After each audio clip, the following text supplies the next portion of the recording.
శ్రీమాత్రే నమః. అందరికీ కూడా ఆ అమ్మవారి ఆశీస్సులు ఉండాలని మనస్ఫూర్తిగా ఆ తల్లిని వేడుకుంటూ ఈ రోజే ఆషాఢ మాసపు గురువారం పరమ పవిత్రమైనటువంటి ఈ రోజున భక్తి శ్రద్ధలతో ఈ కథను వినండి. మాతాపురం అనే ఒక గ్రామం ఉండేది. అది చాలా ప్రసిద్ధమైనటువంటి నగరం. ఆ నగరంలో విష్ణుదత్తుడు అనే ఒక బ్రాహ్మణుడు ఉండేవాడు.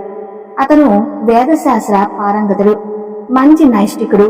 అలాగే అతని ధర్మపత్ని పేరు సుశీల. ఆమె కూడా పేరుకు తగినటువంటి గొప్ప పతివ్రత. అయితే వారి ఇంటి ఆవరణలో ఒక రావి చెట్టు ఉండేది. దాని మీద ఒక భయంకరమైనటువంటి రాక్షసుడు నివాసం ఉంటూ ఉండేవాడు. అయితే ఈ విష్ణుదత్తుడు ప్రతిరోజు కూడా అతని యొక్క నిత్య కర్మానుష్ఠానాలన్నీ కూడా పూర్తి చేసుకుని రోజు భోజనం చేసేటువంటి ముందు భూతబలిని వారి ఇంటి ఆవరణలో ఉన్నటువంటి ఆ రావి చెట్టు కింద సమర్పిస్తూ ఉండేవాడు. అలా రోజు విష్ణుదత్తుడు చేసేటువంటి ఆ యొక్క భూతబలిని ఆ చెట్టుపై ఉన్నటువంటి రాక్షసుడు ఒక కాకి రూపంలో వచ్చి తింటూ ఉండేవాడు. అలా రోజు విష్ణుదత్తుడు వేసేటటువంటి ఆ భూతబలి తింటూ ఉండటం వల్ల ఆ బ్రహ్మ రాక్షసుల్లో తమో గుణం నశించి సాత్విక చింతన బయలుదేరుతుంది. అలా ఒక రోజున ఆ రాక్షసుడికి ఒక మంచి బుద్ధి పుడుతుంది. ఎంతో కాలంగా వీరు నాకు తిండి పెడుతున్నారు, ఇతనికి ఏదైనా కాని మంచి ఉపకారం చేయాలి అనేటువంటి తలంపుతో విష్ణుదత్తుడు ఎదుట ప్రసన్నమైనటువంటి రూపంతో ప్రత్యక్షమై ఇలా అంటాడు: ఓ విప్రవర్య, విష్ణుదత్త, రోజూ కూడా నువ్వు పెడుతున్నటువంటి అన్నం తింటున్నాను. నేను ఎంతో సంతృప్తి చెందాను. నీకు ఏదైనా కాని ప్రతోపకారం చేద్దామని చెప్పి నాకు అనిపిస్తుంది. ఏదైనా కాని చేయగలిగినటువంటి సమర్థుని కాబట్టి ఏం ఉపకారం చేయమంటావు నీకు చెప్పు అని అడుగుతాడు. అప్పుడు విష్ణుదత్తుడు ధర్మపత్ని అయినటువంటి సుశీలతో కలిసి ఆలోచించి, ఓ రాక్షసోత్తమా, చాలా కాలంగా మాకు తీరనటువంటి కోరిక ఒకటి ఉండిపోయింది. అదేమిటి అంటే, దత్తాత్రేయ స్వామి వారు ఒక సహ్యాద్రి పర్వత ప్రాంతంలోనే సంచరిస్తూ ఉంటారని ఎప్పుడూ కూడా వినడమే కాని వారి దర్శనం అయితే ఎప్పుడూ మాకు కాలేదు. కాబట్టి దయచేసి వారిని ఒకసారి చూపిస్తారా అని అడుగుతాడు. అప్పుడు ఆ రాక్షసుడు, చాలా మంచిగా కోరిక కోరావు, తప్పకుండా చూపిస్తాను. అయితే ఒక షరతు. అదేమిటంటే, దత్తాత్రేయ స్వామిని అల్లంత దూరం నుండి నీకు 3 సార్లు చూపించేటువంటి ప్రయత్నం చేస్తాను. ఆయన చిత్ర విచిత్రమైనటువంటి రూపాల్లో సంచరిస్తూ ఉంటాడు. గుర్తించగలిగి ఆయన్ను పట్టుకోగలిగితే అది నీ అదృష్టం. ఈ షరతు విష్ణుదత్తుడు కూడా అంగీకరిస్తాడు. అయితే సిద్ధంగా ఉండు అంటాడు రాక్షసుడు. అలా స్వామివారు ఆ చుట్టుపక్కల తిరుగుతూ ఉన్నప్పుడు హఠాత్తుగా రాక్షసుడు ఒక్కసారిగా ప్రత్యక్షమవుతాడు. రారా అంటూ విష్ణుదత్తుడిని పిలుస్తాడు. పాపం విష్ణుదత్తుడు పడుతూ లేస్తూ వెళ్తాడు. మధ్య మాంసాలు విక్రయించేటువంటి ఈ వీధిలో ఉన్నత వేషంలో ఒక వ్యక్తి కనిపిస్తాడు. తాగినటువంటి మత్తులో దుమ్ము కొట్టుకుని పోయి పిచ్చివాడి రూపంలో ఉన్నటువంటి ఆ వ్యక్తిని చూపించి, అదిగో అతనే దత్తస్వామి, వెళ్లి అతని దర్శించుకో అంటూ ఆ రాక్షసుడు అక్కడి నుండి వెళ్లిపోతాడు. ఇక విష్ణుదత్తుడు అస్సలు నమ్మలేకపోతాడు. ఏమిటి, నా స్వామి ఇంతటి అరుణాచలుడా అనుకుంటూ, అబ్బే, ఈ రాక్షసుడు ఏమైనా నన్ను ఆట పట్టించడానికి ఈ విధంగా చెప్తున్నాడా ఏమిటి అని అనుకుంటాడు. తనలో తానే ఆ విధంగా అనుకుంటూ ఉండగా ఆ యొక్క ఉన్మతుడు అల్లంత దూరం ఉండే అదృశ్యమైపోతాడు. అప్పుడు ఆ రాక్షసుడు తిరిగి వస్తూనే, ఏమిటయ్యా ఎంత మందబుద్ధి నీకు, విష్ణుదత్త, నీకు ముందే చెప్పాను కదా, స్వామివారు చిత్ర విచిత్రమైనటువంటి రూపాల్లో తిరుగుతూ ఉంటారని. దాని గురించి నీవు పూర్తిగా మర్చిపోయావా? ఏమిటి స్వామి, వారిని చూపించినా కూడా కనీసం స్వామివారి దగ్గరకు కూడా వెళ్ళలేకపోయావు. బంగారం లాంటి అవకాశాన్ని పోగొట్టుకున్నావు. పోనీలే, బాధపడవద్దు, మరొకసారి నీకు అవకాశం ఇస్తున్నాను. ఈసారైనా స్వామివారిని గుర్తించు అంటూ మరొక రోజున మరింత హడావిడిగా వస్తాడు రాక్షసుడు. విష్ణుదత్త, రావయ్యా, మహాదేవుడు ఇదిగో ఇక్కడే దగ్గరలో సంచరిస్తూ ఉన్నాడు. విష్ణుదత్తుడు వెంటనే బయలుదేరుతాడు. అది చూస్తే శ్మశానం. ఆ శ్మశాన వాటికలో దుమ్ము కొట్టుకొని పోయి ఉన్నటువంటి ఒక మనిషి కనిపిస్తాడు. అతని చుట్టూ కూడా కుక్కలు గుమికూడి తిరుగుతూ ఉంటాయి. అతని చేతిలో కపాలం ఉంటుంది. కళ్ళు చూస్తే ఎర్రగా చింత నిప్పులా ఉంటాయి. ఎముకలను శరీరం నిండా కూడా ఆభరణాలుగా ధరించి ఉంటాడు. ఇక స్వామికి ఇదేమైనా మరొక రూపమేమో అని చెప్పి అనుకుని విష్ణుదత్తుడి దగ్గరకు చేరుకుపోతాడు. ఆ పెద్ద మనిషి కష్టమంటాడు. అందుబాటులో ఉన్నటువంటి ఒక పొడవాటి ఎముక ముఖం తీసుకుని విష్ణుదత్తుని కొడతాడు. విష్ణుదత్తుడు విపరీతంగా భయపడిపోతాడు. కాళ్ళల్లో వణుకు పుడుతుంది, కళ్ళు తిరుగుతాయి. పడిపోయేటువంటి స్థితిలో నిలదొక్కుంటాడు. బ్రతుకుంటే బలిసాధునైనా సరే బ్రతకొచ్చులే అని చెప్పి అనుకుని వెనక్కి తిరిగి చూడకుండా పరుగు లంకించుకుంటాడు. దూరం నుండి ఆ రాక్షసుడు ఇదంతా చూస్తూ ఉంటాడు. ఇక రాక్షసుడు, అయ్యో ఈ వెర్రి బాబు ఈసారి కూడా అవకాశం పోగొట్టుకున్నాడే, దైవం అనుకూలించకపోతే దైవ దర్శనం కాదేమో అనుకుంటూ విష్ణుదత్తుడు సిగ్గుపడుతూ ఇంటికి చేరుకుంటాడు. అలా ఇంకొక రోజున ఆ రాక్షసుడు విష్ణుదత్తుని పిలిచి, నీకు దత్తస్వామిని 3 సార్లు చూపిస్తానని చెప్పాను కదా, మరి ఆఖరి ప్రయత్నం నాతో పాటు రా, తీసుకువెళ్తాను అంటాడు. సుశీలమ్మ కూడా భర్తకు బాగా ధైర్యం చెబుతుంది. ఏమైనా సరే ఈసారి విజయం సాధించి తీరాలి, స్వామివారిని తప్పకుండా దర్శించి తీరాలని చెప్పి గట్టిగా చెప్పి పంపిస్తుంది. ఇక విష్ణుదత్తుడు కూడా దృఢంగా సంకల్పించుకుంటాడు. 3వ మారు కూడా భయపడి వెనుక తిరిగితే, ఈ సృష్టిలో నాకన్నా దౌర్భాగ్యుడు ఇంకొకడు ఉంటాడా? ఉండనే ఉండడు. ఏమనుకుంటాడో ఏమో. అలానే ఏదేమైనా కాని ఈసారి ధైర్యం చేయాల్సిందే. స్వామి రూపం ఎంత భయంకరంగా ఉందని, జుగుప్సకారంగా ఉందని నన్ను తిట్టని కొట్టని, ఈసారి మాత్రం స్వామి పాదాలను వదలను కాక వదలను అని ఆలోచించుకుంటూ ఆ రాక్షసుడు వెంట వెళ్తాడు. గ్రామం దాటుతారు. ఇద్దరూ కూడా వెళ్లారు. అక్కడికి చేరుకున్నారు. అల్లంత దూరాన ఒక వికృతాకారుడు కనిపిస్తాడు. చచ్చిపోయినటువంటి గాడిద శరీరం నుండి మాంసం ముద్దలు పెకిలించి కాకులకు, గద్దలకు, కుక్కలకు, నక్కలకు విందులు పంచుతూ ఉంటాడు. ఆ వ్యక్తి బ్రాహ్మణోత్తమ, అదిగో అతని దత్తుడు, త్వరగా వెళ్ళి అతని కాళ్ళ మీద పడు అని చెప్పి మెల్లగా అక్కడి నుండి రాక్షసుడు జారుకుంటాడు. దత్తుడు సర్వశక్తులు కూడగట్టుకుంటాడు. ధైర్యం తెచ్చుకుంటాడు. కబాలన వెళ్లి ఆ యొక్క వికృతాకారుడి కాళ్ళ మీద పడతాడు.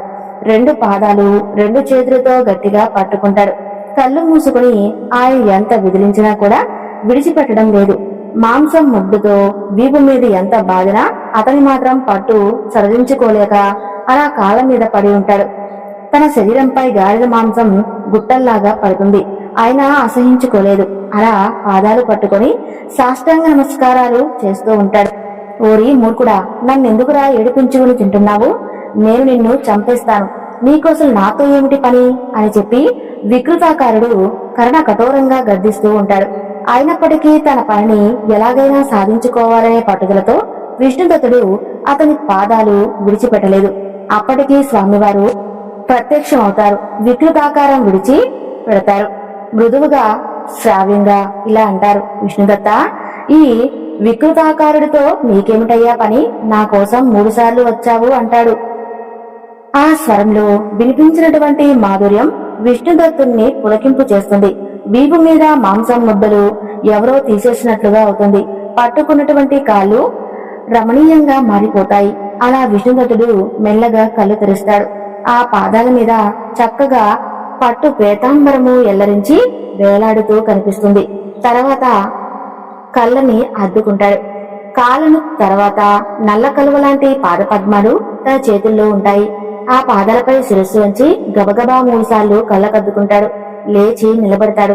చిరునవ్వులు చిందిస్తూ ప్రసన్న ముఖావరణంతో పర్ణశాల ముందు గున్నమావి చెట్టు నీడన త్రిమూర్తి స్వరూపుడు దివ్యాభరణాలు ధరించినటువంటి వాడు తులసీదళాలను విరజిల్లుతూ, జుష్మమాలిక సమాలాంకృతుడు పారిజాత పరిమళాలు విరజిల్లుతూ దర్శనమిస్తాడు. తన చూపు మెరలో ఎక్కడా కూడా వేడివాడు ఉండడు. మాంసం ముద్దలుండవు. కంటికి ఇంపు, గోరుపెట్టు, ఆశ్రమ వాతావరణం, పర్ణశాలలు, కుటీరాలు చక్కగా శుచి శాంతులై ఆశ్రముడై ఉన్నటువంటి దత్తస్వామి వారికి మరలా సాష్టాంగ దండ ప్రణామాలు చేసి ఆనంద బాష్పాలతో నిండినటువంటి కళ్ళను తుడుచుకుని గద్గరమైనటువంటి స్వరంతో ఇలా అంటాడు, మహేష, ఈ జగతీ తలంలో నేను ధన్యుణ్ణి. నన్ను కన్న తల్లిదండ్రులు ధన్యులు. యోగివంత పదారవిందుడైనటువంటి నీ దర్శన భాగ్యం నాకు కలిగింది స్వామి అనుకుంటూ మరొకసారి పాదాల మీద పడతాడు. విష్ణుదత్త, నాతో అసలు నీకేమిటయ్యా పని? ఇంతకీ చెప్పలేదు అంటాడు దత్తాత్రేయుడు. అప్పటికీ తేరుకున్నటువంటి విష్ణుదత్తుడికి భార్య సుశీల చెప్పినటువంటి మాటలు గుర్తుకొస్తాయి. స్వామి, ఈ రోజు మా తండ్రి గారి ఆర్థిక తమ్ముడిని భక్తగా నియంత్రించుకుంటున్నాను. తమరు తప్పకుండా మా ఇంటికి రావాలి అంటాడు విష్ణుదత్తు. అభ్యర్థనను స్వామి అంగీకరిస్తాడు. తప్పక వస్తాను అంటాడు. నువ్వు నడువు, కాసేపట్లో స్నానం సంధ్యలు ముగించుకుని వెనక్కి తిరగకుండా ఇంటికొస్తానని చెప్తాడు. నీ ప్రయత్నం సఫలమైంది కదా, ఇక పద అంటాడు దత్తస్వామి. విష్ణుదత్తుడు పరుగు పరున ఇంటికి చేరుకుంటాడు. పట్టరాని ఆనందంతో చక్కగా సుశీలమ్మకు జరిగిందంతా పూసుకొచ్చినట్లుగా వివరిస్తాడు. శ్రాద్ధ విధికి వంట సిద్ధం చేయమని చెప్తాడు. ఆవిడ కూడా అలా సంబరపడిపోతుంది. స్నానం చేస్తుంది. తడిగుడ్డతో వంటలో మునిగిపోతుంది. విష్ణుదత్తుడు స్నానం చేసి మిగతా సామగ్రంతా సిద్ధం చేస్తూ ఉంటాడు. సరిగ్గా వంట ముగిస్తుంది. దత్తస్వామి గుమ్మంలో ప్రత్యక్షమవుతాడు. విష్ణుదత్తుడు భక్తి శ్రద్ధలతో తీసుకుని వస్తాడు. మడికట్టుకుని పీట మీద కూర్చుంటాడు. సుశీల అరటాకులా అందిస్తుంది. సాధ్వి నా సహవంతుకి మిగతా ఇద్దరు ఏరి నాలాంటి వారిని ఎవరిని పిలిచావు అంటూ కుశలం అడుగుతున్నట్లుగా ప్రయత్నిస్తాడు. స్వామి అప్పటి గాని గుర్తుకు రాలేదు, మిగతా ఇద్దరిని పిలవలేదే అని అప్పుడు ఏం చేయాలో అర్థం కాక వెంటనే గబగబా గాబరపడకుండా గంభీరంగా సమాధానం చెబుతుంది సుశీల. దేవదేవ దత్త నీతో సమానుడైన పోక్త ఉన్నాడు, స్వామి వస్తున్నాడంటూ వంటింటిలో నుండి పెరట్లోకి వస్తుంది. ఆకాశంలో నడినెత్తిన సూర్యుడు దగదగలాడుతూ కనిపిస్తాడు. సుశీల సూర్యుడికి నమస్కరించి, సూర్యదేవ జగన్రేఖ బంధు సర్వాత్మక సర్వదీక్షాక్షి నమో నమః. రవి ప్రభు అచేతనమైనటువంటి ఈ సమస్త విశ్వాన్ని నీ చేతులతో సచేతనం చేస్తున్నావు. సర్వదుష్టపు సర్వాత్మకుడవు పరాత్పరుడవు అయినటువంటి నిన్ను నేను ప్రత్యక్షంగా పిలవాల్సింది ఏముంది స్వామి? మాయాశక్తి సంపన్నుడైనటువంటి నీవు ఈ వివిధ వికారభూత జూలంలో అంతరాత్మగా ప్రవేశించి బహిష్ట చేష్టలను ఏకైక సాక్షిగా వెలుగొందుతూ ఉన్నావు కదా అంటూ ఆ ప్రార్థనను సూర్యుడు మన్నించి ఆ అంబర విహేరి స్తంభపడిపోతాడు. సౌమ్యుడు ఒక విప్రరూపంలో దర్శనమిస్తాడు. స్వాద్వి ఏమిటి ఆజ్ఞ అంటాడు. ఆర్థికంలో రెండో భోక్తగా కూర్చోవాయి నాయనా అంటుంది. సరేనంటాడు సూర్య భగవానుడు. లోపలికి వచ్చి విష్ణుదత్తుడి నుండి పాద్యుతులు అందుకుని రెండో పీట కూర్చుంటాడు. అరిటాకు పరుస్తారు. విష్ణుదత్తుడు, సాధ్వి విశ్వ దేవస్థానంలో మేము ఇద్దరం కుదిరం బాగుంది, మరి పితృదేవతాస్థానంలో కూర్చోటానికి మాకు సాటి మనిషి ఏడి అంటాడు దత్తస్వామి. చిరునవ్వులు చిందిస్తూ, స్వామి తొందరపడకండి, ఇదిగో ఇప్పుడే వస్తానంటూ సుశీల తమ నిరతాజ్ఞాశాలలో వెళ్తుంది. ఇలా వెళ్లిపోయినటువంటి అగ్నిదేవుణ్ణి ప్రార్థిస్తుంది.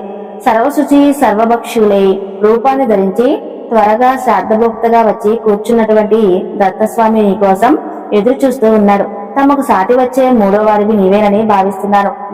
లేచిరా శ్రోతమా, వైష్ణరా, ఆవిర్భుజ, అగ్నిముఖమై దేవా అంటూ పిలుస్తుంది. ఇక వెంటనే అక్కడ నుండి అగ్నిదేవుడు వస్తాడు. అగ్నిగుణం నుండి ఒక వంశంతో అగ్నిదేవుడు ఆవిర్భవిస్తాడు. అగ్నిదేవుడు ఆ వచ్చినటువంటి అగ్నిదేవుడికి కూడా ఆర్యపాద్యుడు సమర్పిస్తాడు. విష్ణుదత్తుడు సరాసరి పీట మీదకెళ్లి కూర్చుంటాడు. అరిటాకు సిద్ధం చేస్తారు. విష్ణుదత్తుడు ఆ యొక్క పతి ప్రత్యామహత్యాన్ని చూస్తున్నటువంటి దత్తస్వామి ఆనందంతో ఉప్పొంగిపోతాడు. సూర్య భగవాను దత్తదేవుణ్ణి ఆహుతులై ఆయా స్థానాల్లో కూర్చుంటే విష్ణుదత్తుడు పితృయజ్ఞాన్ని అపూర్వంగా నిర్వహిస్తాడు. ఇంతటి ఉత్తమమైనటువంటి విప్రుడు ఎవరికైనా ఎన్నడైనా దొరుకుతారా? ముగ్గురు కూడా చక్కగా ఆ యొక్క శ్రాద్ధ విధి నియమాలను అనుగుణంగా చక్కగా సంతుష్టులై తృప్తాశ్మ అంటూ ముక్త కంఠంతో పలుకుతారు. విష్ణుదత్తుల యొక్క పితృ మహాలక అక్షర పుణ్యలోక ప్రాప్తి కలగాలని ఆశీర్వదిస్తారు. సుశీల విష్ణుదత్తుడు స్వామివారిపై పడి సాష్టాంగం పడతారు. లేచి అంజలిని ఘటించి శిరస్సు వంచి నిలబడతారు. అప్పుడు ఆనందంతో భక్తి శ్రద్ధలతో విష్ణుదత్తుడు దత్తాత్రేయుని అనేక విధాలుగా స్తుతిస్తాడు. బ్రాహ్మణోత్తమ విష్ణుదత్త, నీకు పూర్తిగా నేను ప్రసన్నమయ్యాను. ఏదైనా వరం కోరుకో, నా భక్తుడైనటువంటి నీ యొక్క వాంఛితాన్ని తీరుస్తాను. దివ్యమైనటువంటి నా యొక్క అష్టోత్తర శతనామావళి నీవు ఏ విధంగా అయితే ప్రకాశింపజేస్తావో అది నాకు ఆనందింపజేసేలా ఉంది. సులభమైనటువంటి సుందర శైలిలో అందరికీ విన్నంతనే అర్థమయ్యేటువంటి భాషలో నా తత్వాన్ని, నా రహస్యాన్ని ఆవిష్కరించావు. అతి పురాతనమైనటువంటి స్తోత్రాన్ని సామూహిత చిత్తంతో పఠించినటువంటి వ్యక్తిపై నాకు అత్యంత ప్రీతి ఏర్పడుతుంది. ఆ వ్యక్తికి యోగ సిద్ధి కలుగుతుంది. నీ భార్య సుశీల గుణవంతురాలు. నిజంగా పతియే దైవంగా కలిగినది. ఆమె ప్రభావం ఎంతటితో ఈనాడు ప్రత్యక్షంగా చూశాను. ఈమె సమస్త కళ్యాణ గుణసంపన్నురాలు. నీవు సర్వావిద్యానివిదివి. మీ దంపతులిద్దరూ కూడా తగినవారు, సమానశీలురు. నాకు అత్యంతము ఆనందయకులు దంపతులరా. నా అనుగ్రహం వల్ల మీరు జీవితాంతం సుఖ సంతోషాలను అనుభవిస్తూ యోగ విద్యా తత్పరులై పరమానందాన్ని పొందండి. చివరికి పరమానంద స్వరూపమైనటువంటి నాతో లీనమవ్వండి. నీకు ఒక మంత్రాన్ని ఉపదేశిస్తాను, స్వీకరించు. దీనివల్ల నీవు ఎవరినైతే అనుగ్రహించి ఆశీర్వదిస్తావో వారికి ఆయన ఆరోగ్య ఐశ్వర్యాలు, ధనధాన్య శశశ్రీ సమర్థుడు, పుత్ర పౌత్రాభివృద్ధి, వంశాభివృద్ధి ఒకటేమిటి, వారు కోరుకున్నవన్నీ కూడా క్షణంలో సిద్ధిస్తాయి. ఇందులో సందేహం లేదు. నీవు ఈ రోజు నిర్వహించినటువంటి శ్రాద్ధ విధి వలన నీ పితృదేవతలందరూ కూడా కర్మపాస విముక్తులై శాశ్వతమైనటువంటి బ్రహ్మలోక నివాసం పొందారు. అత్యంత దుర్లభమైనటువంటి ముక్తిని వారికి ప్రసాదిస్తున్నారు. నీ ఇంటి ముంగిట రావి చెట్టు మీద ఉన్నటువంటి రాక్షసుడు నీకు మహోపకారం చేస్తాడు. నేటి స్వార్థ వీధిలో ఉచ్చేష్ట పాతాన్ని అతని చేత తినిపించు. అతను ముక్తుడవుతాడు, స్వర్గలోకం చేరుకుంటాడు. ఇలా పలికి దేవదేవుడు ఆ విష్ణుదత్తుని చెవిలో దివ్య మంత్రాన్ని ఉపదేశిస్తాడు. అతను దాన్ని తన భార్యకు ఉపదేశిస్తాడు. ఇద్దరూ కూడా ఏకాగ్ర చిత్తంతో జపిస్తారు. దత్తత దేవుణ్ణి తన అమృతహస్త అని వారి శిరస్సులపై ఉంచి ఆశీర్వదించి మెరుపు తీగలాగా అదృశ్యమవుతాడు. ఇక సూర్య భగవానుడు కూడా ఎంతో సంతోషించి ప్రసన్నుడై ఆ దంపతులకు దివ్య స్థితి అనుగ్రహిస్తాడు. గమనం కలిగినటువంటి దివ్య విమానాన్ని వారికి బహూకరిస్తాడు. తలచుకున్న వెంటనే దర్శనమిస్తానని, వరాన్ని అనుగ్రహించి వరాన్ని కురిపిస్తానని చెబుతాడు. ఇక దంపతులిద్దరూ కూడా సాష్టాంగ నమస్కారం చేస్తారు. కర్మసాక్షి అయినటువంటి సూర్య భగవానుడు విడివిడికి చేరుకుంటాడు. ఇక ఇలవేల్పోయినటువంటి అగ్నిదేవుడు కూడా దంపతులకు వరాలను అనుగ్రహిస్తాడు. అమ్మా, నువ్వు ఎప్పుడైతే తలుచుకుంటావో అప్పుడు నీ ఎదుట నేను ప్రత్యక్షమవుతాను. నువ్వు ఏది కోరితే అది నెరవేరుస్తాను. విష్ణుదత్త, నీవు నన్ను నిత్యం కూడా యథావిధిగా ఆరాధిస్తున్నావు కాబట్టి నీకు కర్మసిద్ధిని అనుగ్రహిస్తున్నాను. నీవు మహా తపస్వి, తేజస్వి, నిత్య సుఖివి, అలాగే దేవహత సుఖప్రదుడుగాక అని దీవించి అగ్నిదేవుడు తన యాగగుండంలోనికి ప్రవేశిస్తాడు.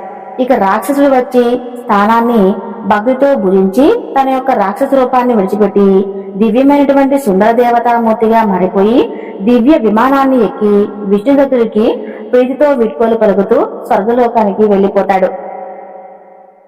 అయితే విష్ణుదత్తుడు దత్తాత్రేయ స్వామి వారు అనుగ్రహించినటువంటి ఆ యొక్క మంత్రోపాసన వల్ల అతను ఎప్పుడూ కూడా తన యొక్క స్వార్థం కోసం ఏమాత్రం ఎప్పుడూ ఏ పని కూడా చేసుకోలేదు.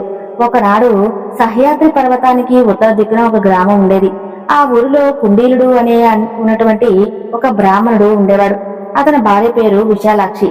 అప్సరసల్ని తలపించేటువంటి సౌందర్యం, ఆమె రూపానికి తగినటువంటి గుణాలు, సౌశల్యానికి అనుకుంటూ పెట్టింది పేరుగా కాపురానికి వచ్చిన దగ్గర నుండి ఇరుగు పొరుగు వారితో చక్కగా నడుచుకుంటూ వారితో ఉంటూ ఉండేది. వివాహమై 5 ఏళ్లు గడిచినా వారికి సంతానం లేదు. ఎన్నో నోములు, వ్రతాలు, పూజలు చేస్తుంటారు. కానీ భగవంతుడు వారిని అనుగ్రహించలేదు. అలా భార్యాభర్తలు ఇద్దరూ కూడా అన్యోన్యంగా కాలం గడుపుతూ ఉంటారు. అలా ఉండగా ఒకనాడు కుండీలుడు పొరుగు వెళ్లాల్సి వచ్చినటువంటి పని వస్తుంది. తప్పలేదు.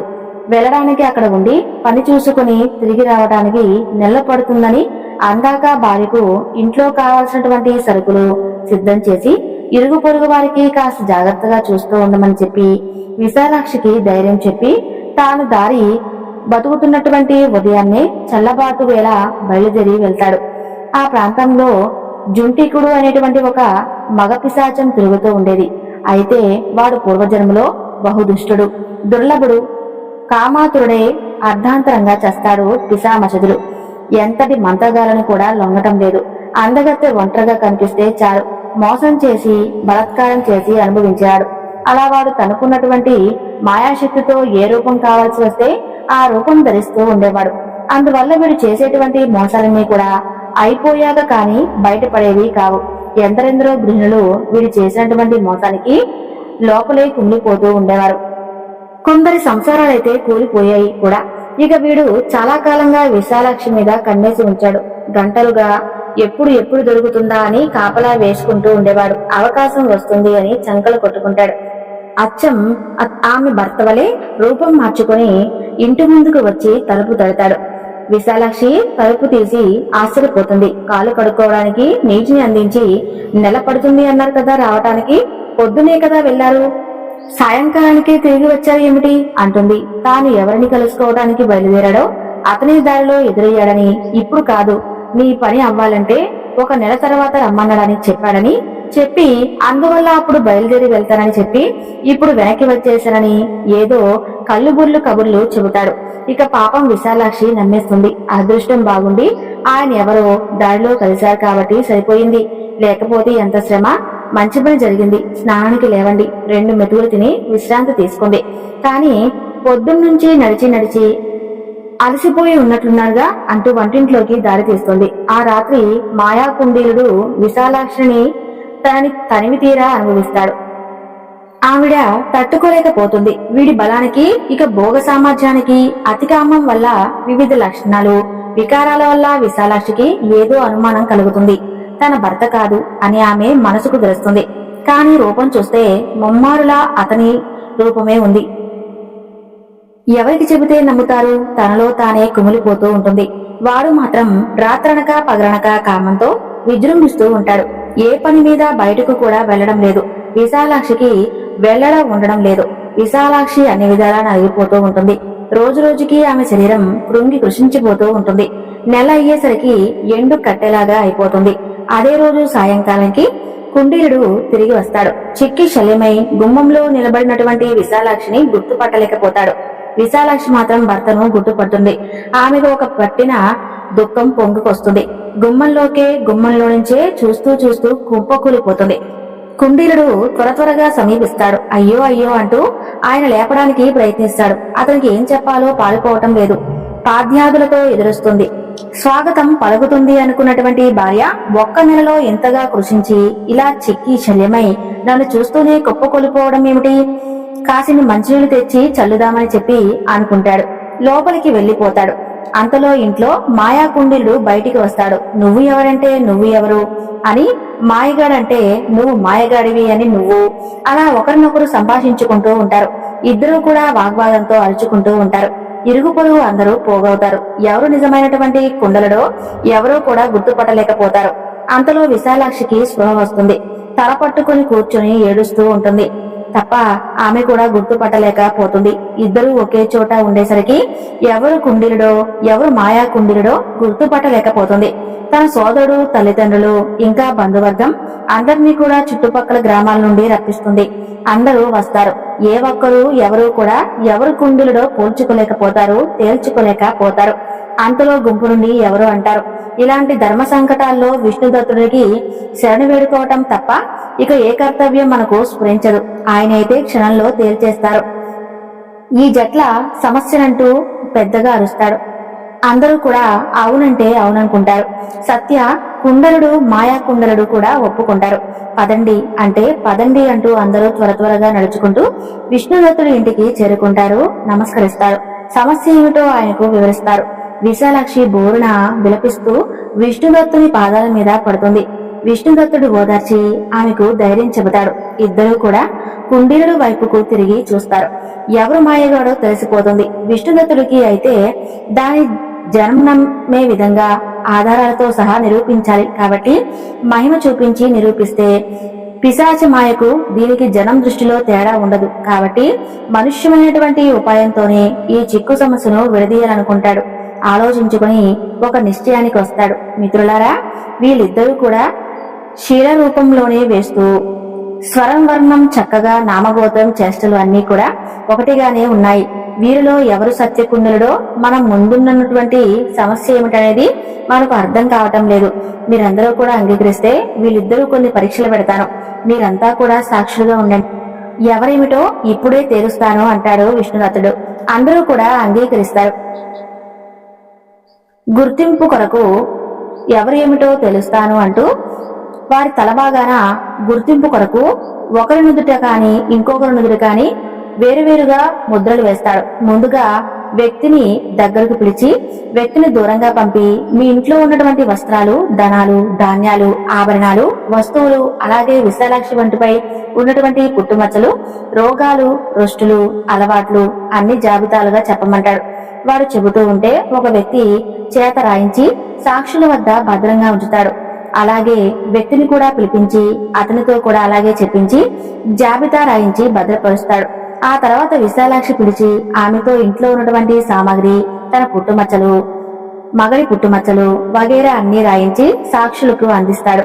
3 జాబితాలను తాను క్షుణ్ణంగా పరిశీలిస్తాడు. ఇక ఒక నిశ్చయానికి వస్తాడు. కానీ ఏమీ చెప్పడం లేదు. చిరునవ్వులు చిందిస్తూ ఇద్దరిని ఒకేసారి దగ్గరకు పిలిచి పంచక్రోశ విశాలమైనటువంటి దివ్యక్షేత్రం ఇది. దీనికి ప్రదక్షిణ చేసి రావాలి. దారిలో ఎన్ని దేవాలయాలు ఉన్నాయి, వాటిలో ఏ దేవతామూర్తులు ఉన్నాయో ఆయా మూర్తుల లక్షణాలేమిటో చెప్పాలి. ఎవరు ముందు వచ్చి చెబితే వారు గెలిచినట్లు అని చెప్పి ప్రకటిస్తాడు. ఇద్దరు వెంటనే బయలుదేరుతారుగా వ్యక్తి మాత్రం అర్ధగంటలోనే తిరిగి వచ్చి అన్ని వివరాలు గడగడ చెబుతాడు. వ్యక్తి మాత్రం ఎప్పుడో మధ్యాహ్నానికి అలసి తులసి తిరిగి వస్తాడు. మెల్లగా అన్నీ చూస్తాడు. విష్ణుదత్తుడు ఇద్దరిని సమానమైనటువంటి శ్రద్ధతో వారు చెప్పిన మాటలన్నీ వింటాడు. వారు చెప్పింది ఒక వ్యక్తితో అన్ని రాయిస్తాడు. ఇంకొక పరీక్ష పెడతాడు విష్ణుదత్తుడు. ఈ సహ్యాద్రి పర్వతం మీద ప్రసిద్ధులైనటువంటి సిద్ధయోగులు కొందరు ఉన్నారు. వాటిని దర్శించి నమస్కరించి వారి గోత్రనామాలు కనుక్కురండి. ముందు చెప్పిన వారు జయించినట్లు అంటాడు. ఇద్దరు కూడా పరుగు పరుగున వెళ్తారు. ఇక క్షణకాలంలోనే తిరిగి వస్తాడు ఆ వ్యక్తి. సిద్ధయోగులు గోత్రనామాలన్నీ కూడా వరుసలో ఏకరూపం పెడతాడు. అది కూడా జాబితా రాయించి భద్రపరుస్తాడు విష్ణుదత్తుడు. పొద్దు గూగుతుంది. చీకట్లు కమ్ముకుంటాయి. తొలిజాము గడుస్తుంది. అప్పటికి తిరిగి వస్తాడు ఆ వ్యక్తి. రొప్పుతూ రోలుతూ పాపం పడుతూ లేస్తూ వస్తాడు. వస్తూనే విష్ణుదత్తుడి పాదాల మీద పడతాడు. మహానుభావ, నిజం చెబుతున్నాను. కొండంతా మొత్తం కూడా తిరిగి వచ్చాను. ఎంతో పరీక్షగా చూశాను. నా కంటికి ఏ సిద్ధయోగి కనిపించలేదు. ఇంకా నమస్కరించడం ఏమిటి, అలాగే గోత్రనామాలు అడగటం ఏమిటి? ఎలాగో మీ దగ్గరికి చేరుకున్నాను. ఇక నాకు భయం లేదు. కాస్త మంచినీళ్ళు ఇవ్వండి చాలు అంటాడు. అతనికి అవసరమైనటువంటి ఉపచారాలన్నీ చేయించి విష్ణుదత్తుడు ఈసారి గంభీరంగా కూర్చుంటాడు. ఒక్క నిమిషం కళ్ళు మూసుకుని తెరుస్తాడు. ఇదే చివరి పరీక్ష. మీ శక్తికి యుక్తికి ఇందులో ఎక్కడేమిటి నెగ్గడం అంటూ సన్నామృతి ఉన్నటువంటి సీసా లాంటి గాజు పాత్రను మూత తీసి అందరి సమక్షంలో మధ్యలో ఉంచుతాడు. ఇందులోకి తటాలను ప్రవేశించి మరలా వెంటనే బయటకు రావాలి. ఇదే చివరి పరీక్ష, ప్రయత్నించండి అంటాడు. విష్ణుదత్తుడి మాట ముగిసేలోపు వ్యక్తి సూక్ష్మరూపం ధరించి గాజు సీసాలో ప్రవేశిస్తాడు. విష్ణుదత్తుడు అప్పుడు మెరుపు వేగంతో గబాలన సీసా బిగిస్తాడు. పిశాచి మీకు బయటకు రాకుండా మంత్రం వేస్తాడు. సాక్షులు, ప్రేక్షకులు అందరూ కూడా హార్యధ్యానాలు చేస్తారు. ఇన్నేళ్లుగా పట్టి పీడిస్తున్నటువంటి పిశాచం పీడ విరుగుడైపోయిందని అందరూ కూడా హాయిగా ఊపిరి పీల్చుకుంటారు. ఆనందంతో గిరింతలు కొడతారు. సత్యకుండరుడు, విశాలాక్షి పరస్పరం గాఢంగా కౌగులించుకుంటారు. విష్ణుదత్తుడికి సాష్టాంగ నమస్కారాలు చేసి ఆశీస్సులు తీసుకుంటారు. అక్కడ ఉన్నవారిలో ఒక వ్యక్తి లేచి, మహానుభావ, నువ్వు దివ్యశక్తి సంపన్నుడవు అని మాకు తెలుసు. కేవలం అలా చూసి సత్యాలను అనుగ్రహించగలవు. మరి 4 పరీక్షలు పెట్టావేమిటి? దయచేసి నా సందేహాన్ని తీర్చు అంటాడు. అప్పుడు విష్ణుదత్తుడు, మాన్యులారా, నేను సత్యమైనటువంటి వ్యక్తిని. గుర్తించడం కాదు, మీరు కూడా గుర్తించే విధంగా చేయాలి. ఎందుకంటే ఇది సంసారాలకు సంబంధించినటువంటి విషయం కాబట్టి అన్ని విధాలుగా నిర్ధారించుకున్నాకే ఒక నిర్ణయానికి రావాలి. లేదంటే భార్యాభర్తలు విడదీసినటువంటి పాపం, అక్రమ సంబంధాన్ని అంగీకరించినటువంటి పాపం చుట్టుకుంటాయి. అందువల్ల 3వ పరీక్ష కూడా పెట్టి సంశయం తీర్చుకున్నాం. సిద్ధయోగులు వారంతటి వారు అనుగ్రహిస్తే తప్ప ఎవరికీ కనిపించరు. అలాంటిది అందరినీ చూసి వచ్చారని గోత్రనామాలు గబగబా చెప్పాడు. అలవాటు పడినటువంటి అసత్యవాది అన్నమాట. మాయలు మోసాలు చేయలేని బట్టి గటికుడు కాబట్టి పిశాచం ఎవడో ఇప్పుడు తెలిసింది కదా. ఇదే మాట నేను బహిష్కారంగా చెబితే వాడు ఎప్పటికైనా పారిపోవచ్చు, లేదా తిరగపడవచ్చు, ఇంకేదైనా చేయొచ్చు. నేనే గెలుస్తానని భ్రమలో వాడున్నాడు కాబట్టి అదే ఊహతో వాడిని బంధించాలి. నిజానికి బంధనమే 4వ పరీక్ష. మనం పెట్టినవి 3 పరీక్షలే. ఒక అజ్ఞానానికి కొద్దిగా శాస్త్ర విషయాలు నేర్పుతూ క్రమక్రమంగా అజ్ఞానాన్ని తొలగించి వికాసం కలిగించి ఆ విద్యను సమూలంగా పోగొట్టి వేదాంత విషయాలన్నీ అతనితో ప్రకాశింపజేసినట్లుగా ఈ ప్రక్రియ అంతా కూడా జరిగింది. చూశారు కదండి, ఎంతో విశిష్టమైన దత్తాత్రేయ స్వామి వారి మహిమలు. ఈ వీడియో మీకు నచ్చితే తప్పకుండా లైక్ చేసి ఓం దత్తాత్రేయ నమః అని చిన్న కామెంట్ చేయండి. సర్వేజన సుఖినో భవంతు.